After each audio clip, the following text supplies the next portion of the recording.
సంగారెడ్డి జిల్లాలో సైబర్ నేరగాళ్లు మరోసారి రెచ్చిపోయారు. వాట్సాప్కు వచ్చిన ఏపీకే ఫైల్ను క్లిక్ చేసిన వ్యక్తి బ్యాంక్ ఖాతా నుంచి ఏకంగా 5,48,000 రూపాయలు క్షణాల్లో మాయం చేశారు.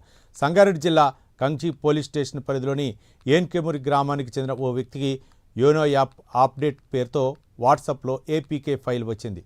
అది నిజమైన బ్యాంకింగ్ అప్డేట్ అనుకొని క్లిక్ చేయగా ఫోన్ హ్యాక్ అయింది. అనంతరం సైబర్ నేరగాళ్లు అతని బ్యాంక్ ఖాతా నుంచి 5,48,000 రూపాయలను కాట్ చేశారు.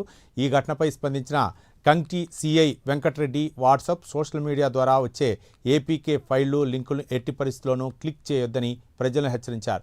అనుమానాస్పద మెసేజ్లు వచ్చిన వెంటనే సైబర్ హెల్ప్ లైన్ నెంబర్ 1930కి ఫిర్యాదు చేయాలని సూచించారు.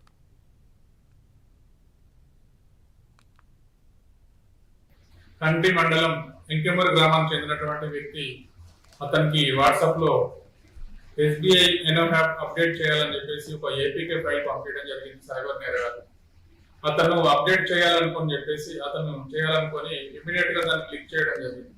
అలా క్లిక్ చేయడంతో అతని ఫోన్ హ్యాక్ అయ్యి అతని దగ్గర అకౌంట్ లో ఉన్నటువంటి అమౌంట్ టోటల్ 5,48,000 రూపీస్ ను సైబర్ నేరగాలు ట్రాన్స్ఫర్ చేసుకోవడం జరిగింది.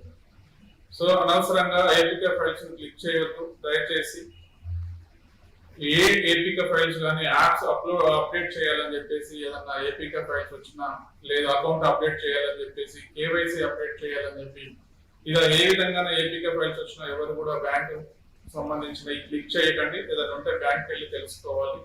అదే విధంగా ఓటీపీలు కూడా చెప్పొద్దు. చెప్తే అమౌంట్, మీ అకౌంట్ లో ఉన్న అమౌంట్ కూడా మొత్తం వెళ్ళిపోతాయి, ఖాళీ చేయడం జరుగుతుంది సైబర్ నేరగాలు. దయచేసి ఎవరు కూడా రెస్పాండ్ కావద్దు, అప్రమత్తంగా ఉండాలని చెప్పేసి మేము ప్రజలకు హెచ్చరిస్తున్నాం.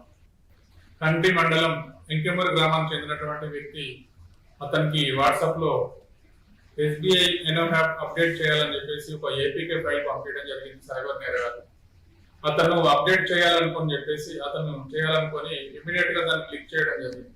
అలా క్లిక్ చేయడంతో అతని ఫోన్ హ్యాక్ అయ్యి అతని దగ్గర అకౌంట్ లో ఉన్నటువంటి అమౌంట్